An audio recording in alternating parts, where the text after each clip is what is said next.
कि सफलता आदमी का जन्म सिद्ध अधिकार है। और ये जन्म सिद्ध अधिकार नहीं, ये तो कर्म सिद्ध अधिकार हुआ करता है। जो कर्म करता है, जो पुरुषार्थ करता है, उसे ही जीवन में सफलता मिलती है। अरे ध्यान रखना, आदमी सफल या असफल किस्मत से या बदकिस्मत से नहीं होता है। आदमी सफल और असफल जब भी होता है तो आदमी अपनी तैयारियों से होता है, अपनी लगन और अपने उत्साह से जीवन की ऊंचाइयों को प्राप्त किया करता। ध्यान रखना है, लकीरों में मत तलाशो किस्मत को। करो सकल पदार्थ या जग माही, कर्महीन नर पावत नाहि। कुछ तो करना होगा। धर्म योगी नहीं, अब कर्म योगियों की जरूरत है इस दुनिया में। एक दिन पत्नी पीहर चली गई, बहुत रोया कि तू मुझे छोड़ के मत जा। पत्नी ने कहा, यार तुझे शर्म नहीं आती है? इतना तो मैं अपने माँ बाप को छोड़कर आई, जब नहीं रोई जितना तू रोता है। बोले, देख रत्ना, तू लौट के कब आएगी? तू जानती है मैं तेरे बिन ना रह पाऊंगा। रत्नावली ने कहा कि थोड़ा धैर्य रखो, मैं जाऊंगी कहां, लौट कर तो यहीं आऊंगी। नहीं रत्ना, तेरे बिन जीना मुश्किल है। विचार करिए, सोचिए आप। बोले कि रत्नावली, मैं तेरे बिन नहीं जी सकता हूं। रत्ना ने कहा, धैर्य रखो, दुनिया क्या कहेगी? मैं जानती हूं कि तुम मुझे प्राणों से ज्यादा प्यारे हो, लेकिन थोड़ी समाज की व्यवस्थाएं भी देखना पड़ती हैं। मुझे पीहर जाना होगा। चली गई पीहर। बरसात के दिन, अमावस की काली रात, 12 बजे रात तक सो ना पाया। 12 बजे रात को भागा ससुराल की तरफ। एक बार तो मैं रत्ना को देखे बिना सो नहीं सकता हूं, जी नहीं सकता हूं, मुझे जाना होगा। मूसलाधार बारिश, वो कोई दिल्ली तो थी नहीं कि पूरा चौमासा बीत जाए और पानी को तरस जाए। वहां तो मूसलाधार झमाझम बारिश हो रही थी। अमावस की काली रात, बिजली चमक रही है। दौड़ा दौड़ा भागा, भागते गया। क्या देखता है कि नदी उफान पर है। सावन भादों की बरसात और नदियों का उफान, तटों को तोड़ करके बह रही है नदी। देखा कि मुझे जाना तो जरूर है, लेकिन जाऊं कैसे? रात को 12 बजे कौन मुझे उस पार करेगा? नदी पूरे जोश में है, नदी पूरे उफान में है। हाव देखा ना ताव। ध्यान रखना, जब भीतर प्यास जगती है, लगन लगती है, तो फिर कुछ भी दिखाई नहीं दिया करता है। अरे भूख न देखे जूठा भात, प्यास न देखे धोबी घाट, और नींद न देखे टूटी खाट। ध्यान रखिए, प्रेम जग गया रत्ना के प्रति। क्या देखता है? वो दूर नदी के किनारे कुछ नाव है। बैठा, नदी पार करके उस पार पहुंच गया। जैसे ही उस पार पहुंचा, 12-1 बज रहे हैं, सन्नाटा है पूरे गांव में। कोई बहुत बड़ा शहर ना था वो। गांव में कीचड़ों में, कीचड़ को फानते कूदते पहुंचा ससुराल में। क्या देखता है कि खिड़की खुली रखी है। मनी मन सोचता है कि रत्नावली, तू भी मेरे बिना नहीं रह सकती है, तू भी तो मेरा इंतजार कर रही है ना, इसलिए तो खिड़की खोल करके सो रही है। दरवाजे से जाऊं तो सास ससुर क्या कहेंगे कि 1 बजे रात को तू चला आया। कैसे जाऊं ऊपर? एक टिमटिमाता सा दिया मध्यम सा जल रहा है। खिड़की ऊंची है, चढ़ूं तो कैसे चढ़ूं? एक रस्सा लटक रहा है, रस्सा पकड़ करके चढ़ गया ऊपर। खिड़की से अंदर कूदा। रत्नावली, देख मैं आ गया हूं। रत्नावली ने कहा, कौन? मैं स्वप्न देख रही हूं या हकीकत है? बोले, देख मैं आ गया, मैंने कहा था ना कि मैं तेरे बिन ना रह पाऊंगा। रत्नावली ने देखा, पैरों तले जमीन खिसक गई। अमावस की काली रात, झमाझम बरसात, नदियों में उफान। रत्ना ने कहा, तू इतने बजे कैसे आ गया? अरे आना था पागल, तो दिन में आ जाता। ये चोरों की तरह क्यों आया है? तू आया कैसे? दरवाजे तो सारे बंद हैं। तू कमरे के अंदर कैसे आ गया? रत्नावली, मैं तेरे लिए सब कुछ कर सकता हूँ और तू मुझसे पूछ रही है कि मैं कैसे आया हूँ? अरे तूने ही तो खिड़की में रस्सा लटका रखा है ना, तुझे भी मालूम था कि मैं तेरे से मिलने जरूर आऊंगा। देख, तूने रस्सा लटकाया है, मैं रस्से को पकड़ करके ऊपर आ गया। रत्ना ने कहा, मैंने रस्सा लटकाया? मैं क्यों रस्सी लटकाऊंगी? मुझे क्या मालूम कि तू यहां चला आएगा। झांक करके खिड़की में से देखा रत्नावली ने, अरे रस्सा नहीं, वो अजगर सांप लटका हुआ था जिसे रस्सा समझ करके ऊपर चढ़। रत्नावली ने कहा, इतना प्यार करता है मुझसे कि सांप को रस्सी बना लिया। और उफनती नदी में कोई नाव ना थी, कोई मुर्दा तैर रहा था, मुर्दा अर्थी सहत तैर रहा था।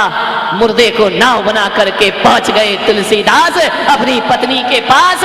रत्नावली ने देखा, इतना प्यार, इतनी चाहत, अरे मूर्ख नादान, शर्म आना चाहिए तुझे। ध्यान रखना, बड़ी विचित्र स्त्री रही होगी रत्नावली।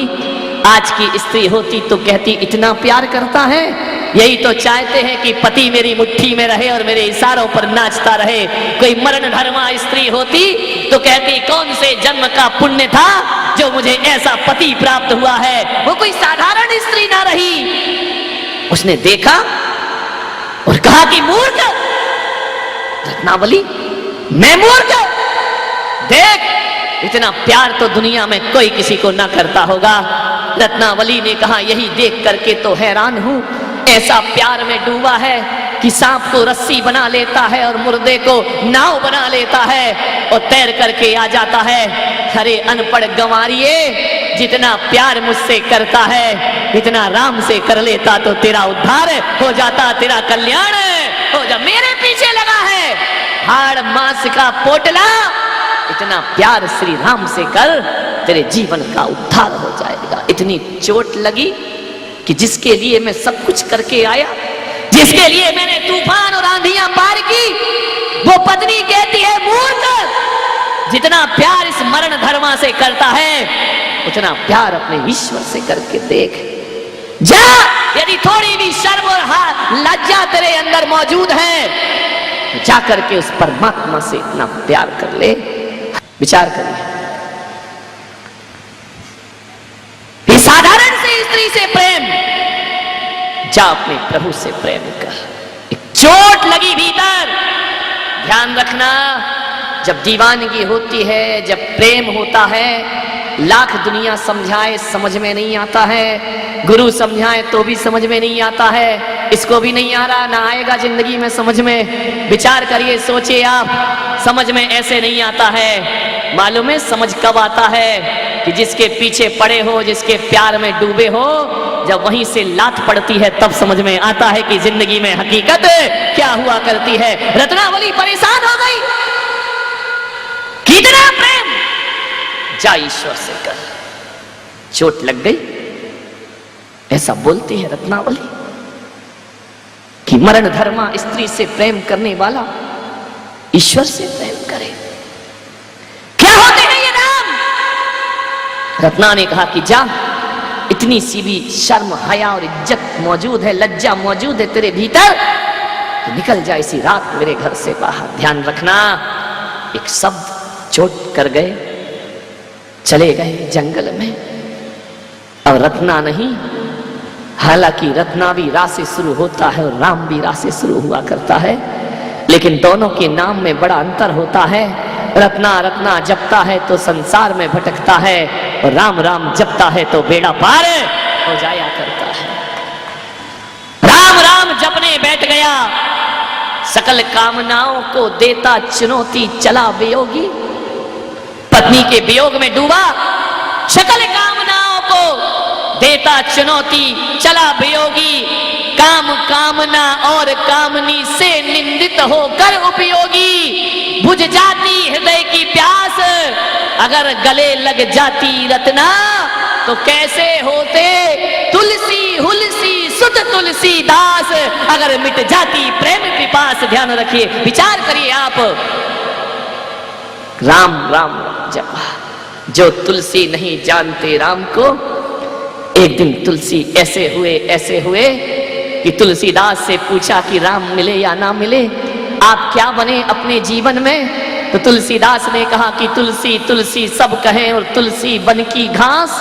तुलसी तो एक पौधे का नाम है। अरे तुलसी तुलसी सब कहें और तुलसी बन की घास, और हो गई कृपा राम की तो बन गए तुलसी दास। ध्यान रखिए, सफलता है। एक पत्नी के वचन ने जीवन को मोड़ के रख दिया। अरे जीवन को बदलने के लिए पेड़ से टूटा हुआ पीला पत्ता, वो भी तुम्हारे लिए ब्रह्म वाक्य बन सकता है। और कभी कभी पीला पत्ता और मुर्दे और गुरु तो छोड़ो, कभी ऋषभ देव के लिए अप्सरा नीलांजना की मृत्यु ब्रह्म वाक्य बन करके खड़ी हो जाया करती है। कौन सा वाक्य तुम्हारे जीवन को बदल दे, कुछ कह नहीं सकते। सफलता की श्रेणियों पर चढ़ना है, सीढ़ियों पर। हर व्यक्ति कामयाब होना चाहता है, लेकिन कभी देखा है कि तुलसीदास ने कामयाबियों के लिए ऐसा जुनून पैदा किया कि सांप को रस्सा और मुर्दे को नाव समझने का संघर्ष भी उन्होंने सहन किया। संघर्ष के बिना कामयाबियां कभी नहीं मिला करती हैं। सफलताओं की सीढ़ियां को चढ़ना है। कई बार गिरते हैं, कई बार उठते हैं मेरे भाई। आप भी यदि अपने बचपन में चलना सीखे हैं तो एक बार में चलना नहीं सीख गए हैं। कई बार घुटनों के बल चले हैं, कई बार गिरे हैं, कई बार मुंह टूटा है, कई बार टकराए हैं। तब जाकर के उंगली पकड़ के गाड़ी पकड़ के चलना सीखा है। तब जाकर के आदमी के पैर मजबूत हुआ करते। कामयाबी, सफलताएं आदमी का जन्म सिद्ध अधिकार नहीं है, ध्यान रखना।